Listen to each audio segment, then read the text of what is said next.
जय हिंद। आज की क्लास में केमिस्ट्री का यह दूसरा चैप्टर स्टार्ट कर रहे हैं जो कि परमाणु की संरचना के नाम से है। इसको हम स्ट्रक्चर ऑफ एटम भी कहते हैं। आज यह केमिस्ट्री का चौथा पार्ट होने वाला है क्योंकि पहले पार्ट में हमने हमारे आसपास के पदार्थ नाम का चैप्टर था जिसको हमने पूर्ण रूप में कंप्लीट कर दिए थे और यह दूसरा चैप्टर स्टार्ट हो रही है जो कि आप देख सकते हैं स्ट्रक्चर ऑफ एटम के नाम से है।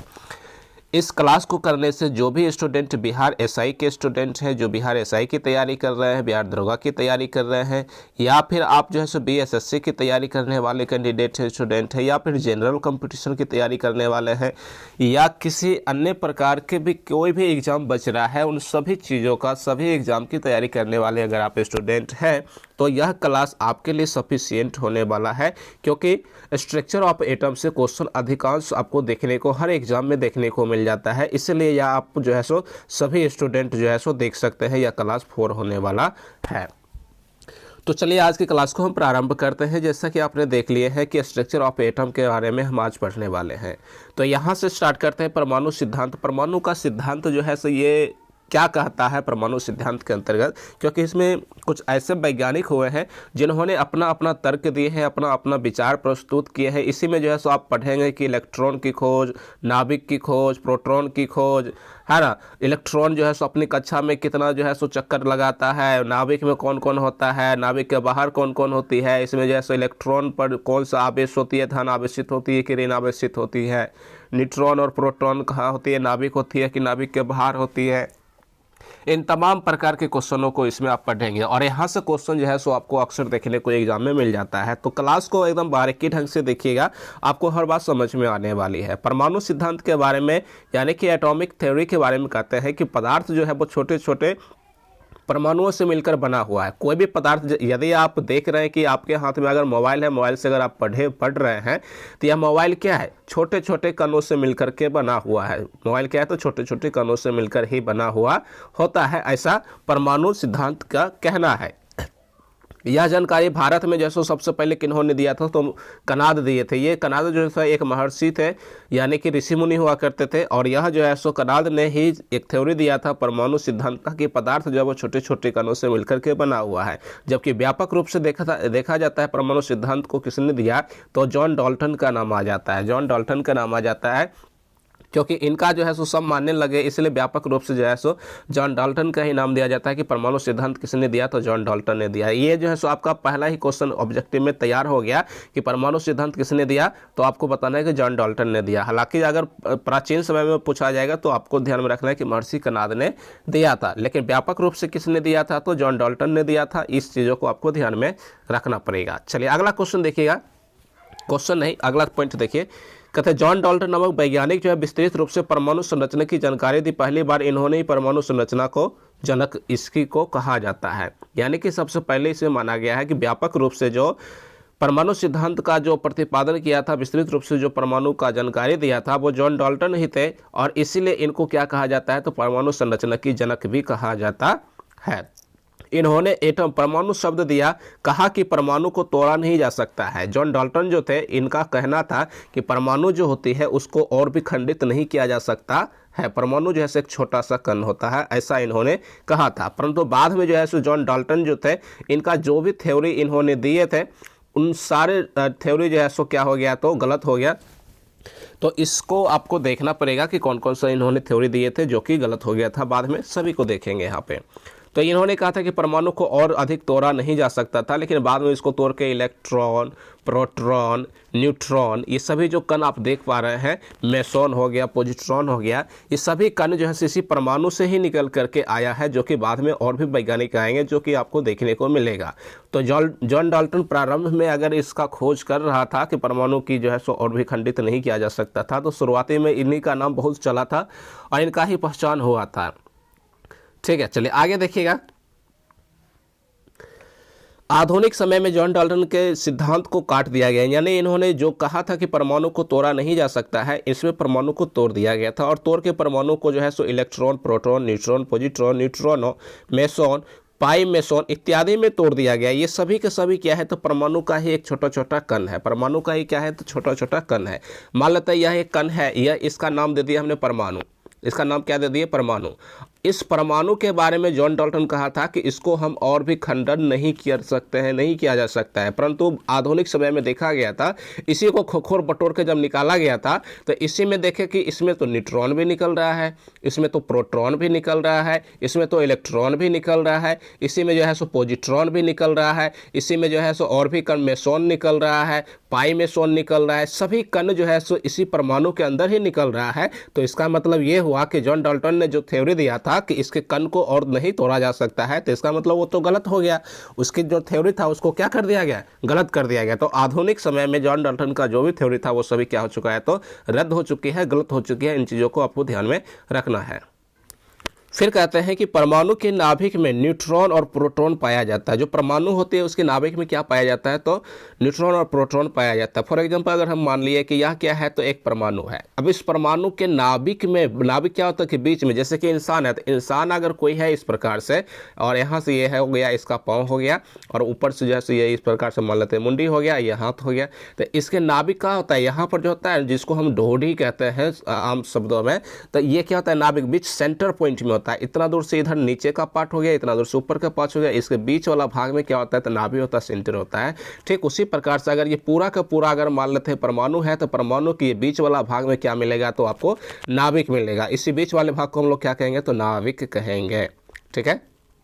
अब इस नाभिक में कहता है कि प्रोटॉन पाया जाता है और क्या पाया जाता है, तो न्यूट्रॉन पाया जाता है। तो आपको ये बहुत ही अच्छा पॉइंट ध्यान में रखना है कि परमाणु के नाभिक में क्या पाया जाता है, तो न्यूट्रॉन एंड पॉजिट्रॉन पाया जाता, सॉरी न्यूट्रॉन और प्रोटॉन पाया जाता है, ध्यान में रखिएगा। उसके बाद और देखिए आगे की ओर देखते हैं, इसमें कह रहे हैं परमाणु के मूल कण के बारे में बताना है कि वैसे कण जिसके निर्माण में किसी अन्य कण की आवश्यकता नहीं होती है उसी को मूल कण कहते हैं। यानी कि वह कण जिसको निर्माण होने में किसी दूसरे कणों की आवश्यकता नहीं होती है उसी को मूल कण कहा जाता है। जैसे कि इलेक्ट्रॉन खुद ही निर्मित हुआ है, इसको बनने में किसी दूसरे कणों की आवश्यकता नहीं पड़ता है, इसलिए इसको क्या कहते हैं, तो मूल कण कहते हैं। किंतु नाभिक जो है सो मूल कण नहीं है, क्योंकि नाभिक का निर्माण जो है सो प्रोटॉन और न्यूट्रॉन दोनों को, प्रोटॉन और न्यूट्रॉन दोनों को मिलने से नाभिक बना है। उसके बाद देखिए मूल कण दो प्रकार के होते हैं, एक अस्थायी मूल कण होता है और दूसरा अस्थायी मूल कण होता है। अस्थायी एंड अस्थायी मूल कण होता है, तो इन दोनों शब्दों के बारे में अब यहाँ से समझिए आप लोग। ठीक है, देखिए अस्थायी मूल कण के बारे में कहते हैं कि यह परमाणु में अनिवार्य रूप से उपस्थित होते हैं और इसकी संख्या 3 है, इलेक्ट्रॉन, प्रोटॉन और न्यूट्रॉन। इन्हीं तीनों को क्या कहा जाता है, तो अस्थायी मूल कण कहा जाता है, क्योंकि उसमें जो परमाणु है उस परमाणु में से जो खखोर बटोर के खुद जो निकाला गया था वो प्रोटॉन था, न्यूट्रॉन था और क्या था, तो एक इलेक्ट्रॉन था। ये तीन को कण को हम लोग मूल कण कहते हैं। इसी तीनों क्या कहते हैं, तो मूल कण कहते हैं। इसके अलावा जो आपने अभी जस्ट देखे हैं, जैसे कि मेसोन हो गया, पॉजिट्रॉन हो गया, ये सभी क्या हो जाएगा, तो अस्थायी कण हो जाएगा। जैसे कहते हैं कि यह अनिवार्य रूप से परमाणु में उपस्थित नहीं होते, जैसे पॉजिट्रॉन, न्यूट्रॉनो, एंटी न्यूट्रॉनो, मेसोन, ये सभी के सभी ऐसा कण है जो कि अस्थायी रूप से होता है। यानी कि परमाणु में यह कण हो भी सकते हैं और नहीं भी हो सकता है, तो इसी को हम अस्थायी कण कहते हैं। लेकिन जो कन्फॉर्मली रूप से होता ही होता है उसी को हम क्या कहते हैं, तो अस्थायी कण कहते हैं। क्वेश्चन अगर आपसे पूछा जाएगा एग्जाम में तो कहेगा कि निम्नलिखित में से कौन से अस्थायी तत्व नहीं है, सॉरी अस्थायी मूल कण नहीं है, तो 3 को ये ऑप्शन दे देगा, एक यहाँ से पॉजिट्रॉन दे देगा। तो आपको बताना है कि ये तीनों क्या हो जाएगा, तो ये मूल कण हो जाएगा और यह मूल कण नहीं होगा। तो ऑप्शन नंबर ई जितना में हो मिलेगा उसमें आपको टिक लगा देना है नॉर्मली, समझ गए।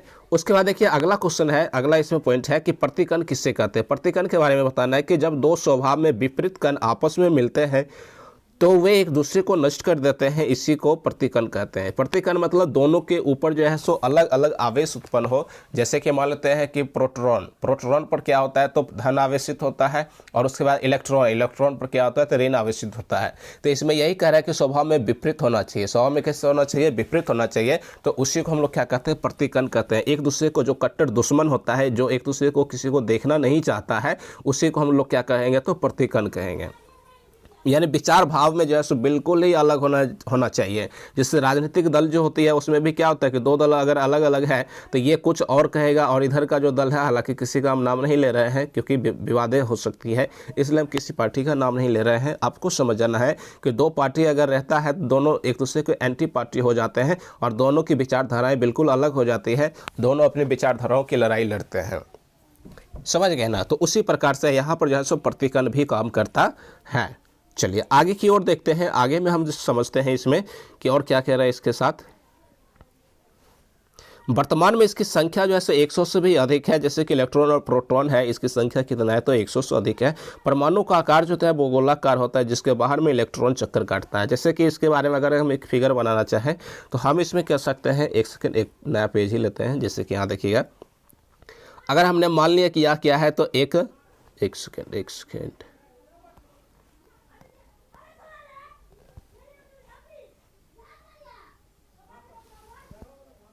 चलिए इसी में देख लीजिएगा। यहाँ पर हमने मान लिया कि एक क्या ले लिया, हमने परमाणु ले लिया। अब इस परमाणु में क्या कहते हैं कि इसके नाभिक अगर होगा बीच में, तो नाभिक में क्या रहता है, न्यूट्रॉन रहता है और कौन रहता है तो प्रोटॉन रहता है। और नाभिक जो है सो वो धन आवेशित कण है, तो इसलिए इस पर चार्ज जो रहेगा वो प्लस चार्ज रहेगा, यानी कि न्यूट्रॉन पे भी प्लस और प्रोटॉन पे भी प्लस। लेकिन इसका जो इलेक्ट्रॉन होता है वो इलेक्ट्रॉन बाहरी कक्षा में होती है। कहाँ होती है तो बाहरी कक्षा में। इस प्रकार से ये जो घेरावा आप देख रहे हैं इसको हम लोग क्या कहते हैं तो कक्षा कहते हैं। और इसमें जो है सो अलग अलग जो डॉटेड बिंदु के रूप में हम दर्शा रहे हैं, ये सभी क्या है तो इलेक्ट्रॉन है इसका। ये सभी क्या है तो इसका इलेक्ट्रॉन है। तो इलेक्ट्रॉन जो होती है वो बाहरी कक्षा में होती है, जबकि न्यूट्रॉन और प्रोटॉन जो होती है वो कहाँ होती है तो इसके नाभिक में होता है। इसलिए इसका जो इस परमाणु का जो कुल द्रव्यमान होता है, कुल वजन जो होता है, कुल भार जो होती है वो इस परमाणु के नाभिक में ही स्थित होती है। कहाँ होती है तो इसके नाभिक में ही स्थित कुल द्रव्यमान होती है। कुल द्रव्यमान को हम लोग इस रूप से दर्शाते हैं। कुल द्रव्यमान को अगर हमने ए मान लिए हैं, भार को ए मान लिए हैं, तो ए बराबर फॉर्मूला क्या बन जाएगा n प्लस पी, यानी कि ये कुल भार जो होती है परमाणु, किसी भी परमाणु का कुल भार जो होती है इसका फॉर्मूला बन जाएगा n प्लस पी। न्यूट्रॉन की संख्या प्लस प्रोटॉन की संख्या दोनों को ऐड कर देते हैं तो इसकी कुल द्रव्यमान कुल भार जो है सो निकल के सामने आ जाती है।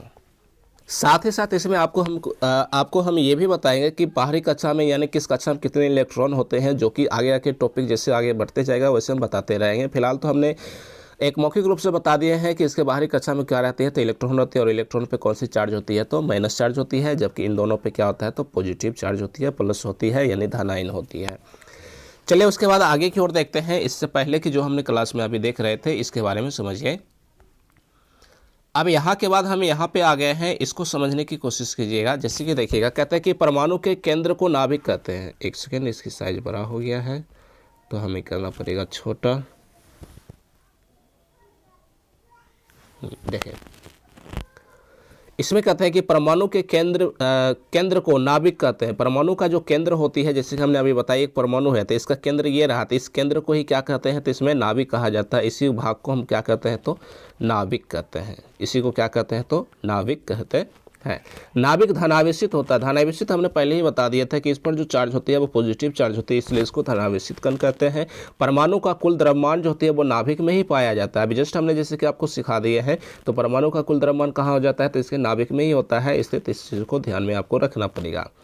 नाभिक के द्रव्यमान को मापकर परमाणु द्रव्यमान को नापा जा सकता है। जो नाभिक का द्रव्यमान होता है, ये बीच का जो वजन होता है, द्रव्यमान भार जो होती है, इसी को अगर माप लेते हैं तो आप समझ लीजिएगा कि पूरे जो है सो परमाणु का द्रव्यमान आपने माप लिया। क्योंकि हमने पहले बता दिए थे कि परमाणु का जो कुल भार कुल द्रव्यमान जो होते हैं उसके नाभिक में ही होती है, और आपने नाभिक का द्रव्यमान ही अगर माप लिए हैं तो समझ लीजिए इस पूरे परमाणु का द्रव्यमान आपने ज्ञात कर लिए। अर्थात परमाणु द्रव्यमान न्यूट्रॉन और प्रोटॉन के द्रव्यमान के बराबर होता है।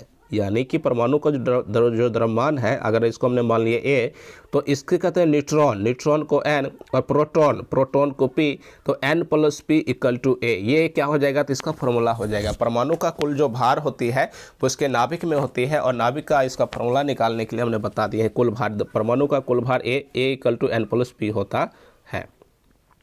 चलिए आगे समझते हैं कि इलेक्ट्रॉन के भार का इसलिए नहीं जोड़ते हैं क्योंकि वह उच्च गति से गतिशील रहता है। अब मान लेते हैं कि यहाँ पर ये जो ऐसा पॉइंट कह रहा है, अगर ये जो है एक परमाणु है और इसके बीच में नाभिक है, और नाभिक में जो हमने बताया न्यूट्रॉन और प्रोटॉन होता है, और इसके कुल वजन को हमने ए अगर नाम दिए हैं तो ए बराबर क्या हो जाता है n प्लस पी। और इसमें इलेक्ट्रॉन तो आया नहीं, क्योंकि इलेक्ट्रॉन तो बाहरी कक्षा में चक्कर लगाता है, बाहरी कक्षा में चक्कर लगाता है, इसलिए इसका जो गति होता है वो उच्च गति होता है। गति कैसा होता है, उच्च गति होता है।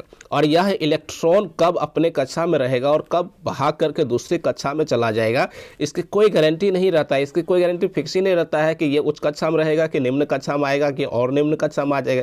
देखिए बाहर की जो कक्षा होती है ना, इसको उच्च कक्षा कहते हैं। बाहर बाहर जो भी दिख रहे हैं ये क्या हो जाएगा, तो ये उच्च कक्षा हो जाएगा। और निम्न कक्षा कौन सा हो जाएगा, तो ये वाला जो अंदर वाला साफ अंदर वाला जो कक्षा देख रहे हैं ये क्या हो जाएगा, तो निम्न कक्षा हो जाएगा। तो बाहर जितना भाग रहे हैं आप समझ लीजिएगा उच्च गति में है, अंदर जितना आ रहे हैं उतना ही आप समझ लीजिएगा कि आपके पास पावर यानी कि गतिशीलता जो क्षमता रहता है इलेक्ट्रॉन का वो कैसा हो जाएगा, तो निम्न हो जाएगा। क्यों, क्योंकि इसको अगर एक उदाहरण के माध्यम से अगर हम आपको समझाने की कोशिश करें तो समझ लीजिए, एक छोटा सा बच्चा जो जिसकी एज अगर 14-15 साल की है, तो 14-15 साल की अवस्था में ये बच्चा क्या करता है, उड़नपना करता है।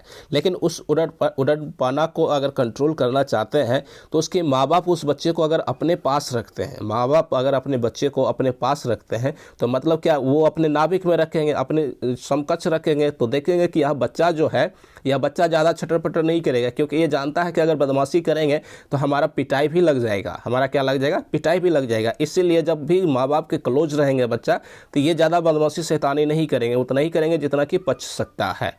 अगर मान लेते हैं इसी बच्चे को अगर माँ बाप से दूर, अगर माँ बाप कहीं चले गए हैं काम धंधा करने के लिए या फिर सर्विस चले गए, ऑफिस चले गए हैं, तो बच्चा जब छोटा शर्ट की तरह खाली खाली घर पर रहेगा, इसको किसी का डर ही नहीं रहेगा। तो देखते हैं कि शाम तक माँ बाप को वापस आते आते जो है सो घर में बहुत सारे जो है सो तांडवे मचा चुका हुआ होता है, क्योंकि उस वक्त उसको डर नहीं रहता है कि हमारे ऊपर कोई प्रतिबंध है, और जो है सो वो फ्री माइंड हो करके उसको जो मन में आता है सो करते रहता है। तो इसी को हम लोग कहते हैं उच्च जो है सो गतिशीलता या फिर उच्च क्षमता वाला। तो दूरी बना करके जितना रहते हैं उतना ही गतिशीलता और क्षमता इसकी ज़्यादा होती है। इस नाभिक के नज़दीक जितना आते हैं उतना ही इसकी गतिशीलता क्या हो जाता है, इलेक्ट्रॉन का तो कम हो जाता है। इन चीज़ों को आपको ध्यान में रखना पड़ेगा। तो दो शब्द हमने यहाँ पे आपको समझा दिए कि उच्च गतिशील क्या होता है और निम्न गतिशील क्या होता है। इस चीज़ों को समझना आपको बहुत ज़रूरी था। चलिए आगे देखते हैं। ये तो आपने देख लिया, नाभिक की खोज जो है सो रदरफोर्ड ने किया। आपसे एक अच्छा क्वेश्चन पूछा जा सकता है कि नाभिक की खोज किसने किया, ये क्वेश्चन पूछा भी जाता है, नाभिक की खोज किसने किया, तो रदरफोर्ड ने किया था। इसी प्रकार से आपसे पूछा जाएगा कि परमाणु की खोज किसने किया, तो सबसे पहले हमने देखे थे परमाणु की खोज किसने किया था, तो महर्षि कणाद ने किया था। लेकिन इनका नाम ज़्यादा प्रचलित नहीं हुआ, तब कौन सा आया था, तो डाल्टन आया था। कौन सा आया था, तो डाल्टन को ही परमाणु जो है सो सिद्धांत का प्रतिपादन या जनक के रूप में इसको माना जाता है। चलिए आगे की ओर बढ़ते हुए हम देखते हैं कि नाभिक के अंदर न्यूट्रॉन और प्रोटॉन पाए जाते हैं। नाभिक के अंदर पाए जाने वाले इन कणों को ही सामूहिक रूप से न्यूक्लियॉन कहते हैं। क्या कहते हैं इसको, सामूहिक रूप से न्यूक्लियॉन के नाम से जानते हैं। जैसे कि हमने अभी जस्ट बताया है आपको कि अगर ये मान लेते हैं नाभिक है, ये क्या है, परमाणु है, तो परमाणु के नाभिक में क्या है, इलेक्ट्रॉन है और न्यूट्रॉन है और प्रोटॉन है। और इलेक्ट्रॉन तो बाहरी कक्षा में चक्कर लगाते रहती है, तो इलेक्ट्रॉन को कोई गिनती ही नहीं है फिलहाल, इसको साइड रखते हैं। अब इसके सामूहिक रूप से न्यूट्रॉन और प्रोटॉन, इन दोनों को सामूहिक रूप से ही हम क्या कहते हैं, न्यूक्लियॉन कहते हैं। न्यूक्लियॉन कहते हैं, समझ गए ना। तो इसको हम क्या कहते हैं, न्यूक्लियॉन कहते हैं, जो कि आप ध्यान से समझ लीजिएगा। इसमें एक सेकेंड यहाँ पे क्या देखिए क्या कहते हैं, तो इसको न्यूक्लियॉन के नाम से जानते हैं। सामूहिक रूप से किसको, तो न्यूट्रॉन और प्रोटॉन के सामूहिक रूप से न्यूक्लियॉन कहते हैं। इलेक्ट्रॉन जो है सो न्यूक्लियॉन में नहीं आता है, इन चीज़ों को भी ध्यान में रखना है। इलेक्ट्रॉन जो है वो न्यूक्लियॉन में नहीं आता है, क्योंकि यह नाभिक के बाहर होती है। न्यूक्लियॉन उसी को कहते हैं जो नाभिक के अंदर होती है, और नाभिक के अंदर कौन कौन होता है, एक होता है प्रोटॉन और दूसरा होता है न्यूट्रॉन। तो इसी दोनों को हम क्या कहेंगे, न्यूक्लियॉन कहेंगे। और ये इलेक्ट्रॉन नाभिक के अंदर नहीं होता है, इसलिए न्यूक्लियॉन के समूह इसमें इसको नहीं रखा जाता है। न्यूक्लियॉन में न्यूट्रॉन और प्रोटॉन आते हैं। न्यूक्लियॉन में कौन कौन आते हैं, तो न्यूट्रॉन और प्रोटॉन, ये दो चीज़ आते हैं। आगे की ओर देखते हैं, इसमें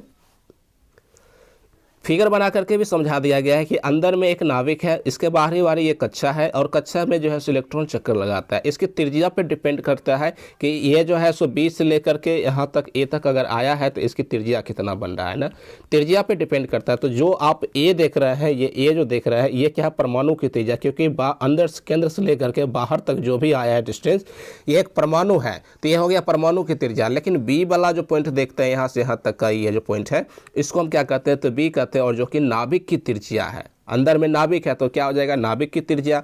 और बाहरी भाग तक कौन सा है, परमाणु का भाग है, तो परमाणु त्रिज्या। अंदर में नाभिक है तो नाभिक त्रिज्या, बाहर तक आ गया तो परमाणु है तो परमाणु त्रिज्या। तो ए को हम क्या कहते हैं, परमाणु त्रिज्या, और बी को क्या कहते हैं, तो नाभिक त्रिज्या। देखने से ही पता चल रहा है कि परमाणु की त्रिज्या ज़्यादा है और नाभिक की त्रिज्या कम है। परमाणु की त्रिज्या ज़्यादा है और नाभिक की त्रिज्या कम है। समझ में आ गया। देखिए परमाणु की त्रिज्या को एंगस्ट्रॉम, इसको क्या कहते हैं एंगस्ट्रॉम, और जिसका संकेत ए और ऊपर में डॉट लगा देते हैं तो इसी को हम एंगस्ट्रॉम के नाम से जानते हैं। और एक एंगस्ट्रॉम यानी कि एक एंगस्ट्रॉम बराबर क्या होता है तो 10 के पावर -10 मीटर होती है। जो है सो एक एंगस्ट्रॉम बराबर 10 के पावर -10 मीटर होती है, जो कि क्या कहलाता है तो परमाणु त्रिज्या कहलाता है। तो परमाणु त्रिज्या कितना होता है तो 10 के पावर -10 मीटर के बराबर होता है, इसी को एक एंगस्ट्रॉम भी कहते हैं। और नाभिक की जो त्रिज्या होती है इसको फर्मी में मापा जाता है, एफ यानी कि फर्मी में मापा जाता है, और इसकी जो त्रिज्या होती है वो 10 के पावर -5 मीटर होती है। तो दोनों चीज़ों को आपको ध्यान में रखना है कि अगर परमाणु की त्रिज्या है तो इसको एंगस्ट्रॉम में नाप रहे हैं, अगर नाभिक की त्रिज्या है तो इसको फर्मी में माप रहे हैं। इसकी जो द्रव्यमान इसकी जो त्रिज्या होती है वो 10 के पावर -10 मीटर होती है, और इसकी जो त्रिज्या होती है वो 10 के पावर -15 मीटर होती है। समझ गए, इसकी कितना होता है 10 के पावर -10 और इसका 10 के पावर -15 होती है। देखने से पता चल रहा है कि इसमें कितने की अंतर देखने को मिल रहा है तो 5 गुना। अब 5 गुना मतलब 5 को जीरो, 1 पर 5 जीरो आएगा, 1 पर 5 जीरो को ही लाख कहा जाता है। तो इसलिए कहना है कि परमाणु की त्रिज्या जो है वो नाभिक की त्रिज्या से 1 लाख गुना अधिक है। कितना गुना है तो 1 लाख गुना अधिक है। अधिक कौन है परमाणु की त्रिज्या, क्योंकि परमाणु बड़ा है और नाभिक क्या है छोटा है, तो नाभिक जो है इसका 5 गुना करेंगे तब जा करके परमाणु की त्रिज्या के बराबर हो पाएंगे। तो इस फैक्ट को आपको समझना था। समझ गए इस चीज़ों को। चलिए आगे की ओर देखते हैं परमाणु मॉडल। अब परमाणु मॉडल को हम जो है सो इसमें समझ लेते हैं। जैसे कि देखिए परमाणु मॉडल क्या कहते हैं कि वह मॉडल जिसमें नाभिक, इलेक्ट्रॉन, प्रोटॉन, न्यूट्रॉन की स्थिति को दर्शाया जाता है उसी को परमाणु मॉडल कहा जाता है। वह मॉडल जिसमें इलेक्ट्रॉन, नाभिक, प्रोटॉन और जो भी है सभी को इसमें दर्शाया जाता है, एक ऐसा मॉडल बना करके, एक ऐसा फिगर बना करके, उसी को हम क्या कहते हैं तो परमाणु मॉडल कहते हैं। इस परमाणु मॉडल को सर्वप्रथम किसने दिया था तो इसके लिए बताना है कि जे थॉमसन साहब ने ही सर्वप्रथम परमाणु मॉडल को प्रस्तुत किया था। इन्होंने कहा था कि तरबूज के समान माना था, अतः इस सिद्धांत को तरबूज सिद्धांत या वाटरमेलन थ्योरी भी कहते हैं। यानी कि यह व्यक्ति जो है या जो साइंटिस्ट जो है जे थॉमसन साहब, इन्होंने कहा था कि परमाणु मॉडल जो है एक तरबूज के आकार का है। जैसे प्रकार से तरबूज एक बड़ा सा है, इसमें जो है सो अधिकांश भाग रेड कलर का है और बीच में क्या है तो इसमें कण है। बिच्चा जो इससे होता है, तरबूज के बीच में बिच्चा होता है ना, तो इलेक्ट्रॉन को इन्होंने बिच्चा के नाम से जाना और उसके बीच में जो भी रेड कलर था उसको जो है सो नहीं गिनती किया। तो तरबूज के बिच्चा जो था, बीज जो था, उसको इन्होंने इलेक्ट्रॉन के नाम से दिया और इसी थ्योरी को हम लोग तरबूज के इंग्लिश में क्या कहते हैं वाटरमेलन, इसलिए इसको नाम दे दिया गया वाटरमेलन। समझ गए ना। हालांकि ये थ्योरी पूरा का पूरा क्या हो जाता है गलत हो जाता है। ये तो इतना छोटा सा बात तो एक बच्चा से भी पूछेंगे तो वो भी बता देगा, लेकिन दिमाग भी होना चाहिए इतना भी खोज करने के लिए, क्योंकि शुरुआती में अगर उन्होंने ऐसा भी थ्योरी दिया तो वो उस वक्त बहुत था, तभी तो हम आज इसके बारे में किताबें पढ़ भी रहे हैं। चलिए उसके बाद आगे की थ्योरी देखते हैं। इसमें देखिए कहते हैं इसके अनुसार तरबूज का लाल वाला भाग जो था वो प्रोटॉन था, यानी कि रेड कलर का जो भी इसमें भाग था वो क्या था तो प्रोटॉन था, जबकि इलेक्ट्रॉन जो है वो तरबूज के बीज के समान बिखरे रहते हैं। इनके द्वारा प्रोटॉन की बताई गई स्थिति वास्तविक से भिन्न थी। प्रोटॉन की जो स्थिति बताई गई थी वो वास्तविकता से भिन्न थी और इलेक्ट्रॉन के बारे में उन्होंने यही कहा कि तरबूज के बीज जिस प्रकार से चारों तरफ बिखरे होते हैं उसी प्रकार से क्या होता है तो परमाणु में जो इलेक्ट्रॉन है वो भी क्या होता है सो बिखरे हुए होता है। तो ये हमने आज आपको बता दिया जे थॉमसन साहब के बारे में कि इन्होंने भी परमाणु मॉडल का सिद्धांत इन्होंने दिए थे। ये चीज़ें आपने समझ ली हैं। तो कैसा लगा क्लास, आप लोग हमारे क्लास को पढ़ कर कैसा फील कर रहे हैं हमें कमेंट करके आप लोग ज़रूर बताएंगे कि कैसा आपको महसूस हो रहा है। इस प्रकार की क्लास क्या और भी आप लोग देखना चाहते हैं, पसंद करते हैं तो प्लीज़ हमें कमेंट ज़रूर कीजिएगा। कमेंट कीजिएगा तो इससे हमें भी मोटिवेशन मिलेगा कि हमें लगेगा कि मेरे द्वारा पढ़ाया गया सभी बच्चे सेटिस्फाई हो रहे हैं और इस प्रकार के और भी चाहते हैं कि क्लास हम रेगुलर लेते रहें। तो हम हमेशा जो है इस प्रकार का वीडियो जो है बना करके आपके लिए लाते रहेंगे। अगर वीडियो पसंद आया हो तो प्लीज़ हमारे वीडियो को लाइक भी कर लीजिएगा। अगर चैनल पे नए हैं तो हमारे चैनल को सब्सक्राइब भी कर लीजिएगा। सब्सक्राइब करने से फ़ायदा ये है आपका कि जब भी वीडियो को अपलोड किया जाएगा तो सबसे पहले आप तक पहुंचेगा और आप जो है सो टाइम टू टाइम इस चीज़ को देख सकते हैं। साथ ही साथ अपने दोस्तों के साथ इसे शेयर भी कर दीजिए ताकि आपके दोस्त लोग भी अच्छे से इसका लाभ उठा पाएँ। यह क्लास हमने जैसा कि पहले ही बता दिया है कि बिहार एसआई के स्टूडेंट जो भी है उसके लिए मुख्य रूप से देखा गया है, तो इसको बनाया गया है और भी जो है सो BSSC के लिए भी इस क्लास को डिज़ाइन किया गया है, बनाया गया है, उसी प्रकार से सिखाया गया है। ग्रुप डी के भी अगर स्टूडेंट है तो वो भी इसको देख सकते हैं, BPSC के स्टूडेंट हैं वो भी इस क्लास को कर सकते हैं, है ना। सभी स्टूडेंट जो जनरल कंपटीशन की तैयारी करने वाले स्टूडेंट हैं वो भी इस क्लास को ज्वाइन कर सकते हैं। इस क्लास को देख करके अपनी पढ़ाई को बेहतरीन कर सकते हैं। केमिस्ट्री का जो डर मन में बैठा हुआ है उस डर को आप इस क्लास के माध्यम से दूर कर सकते हैं, क्योंकि इसमें जो है सभी चीज़ों को आसान शब्दों में, जो कि अपना लैंग्वेज मातृभाषा है और साथ ही साथ लोकल लैंग्वेज है, उसमें भी हमने आपको समझाने की कोशिश की है। कुछ ऐसा उदाहरण दे करके वगैरह वगैरह तमाम प्रकार की चीज़ों को हमने समझाने की कोशिश की है। तो मिलते हैं फिर किसी अगले वीडियो में, हमें दीजिए इजाज़त। धन्यवाद।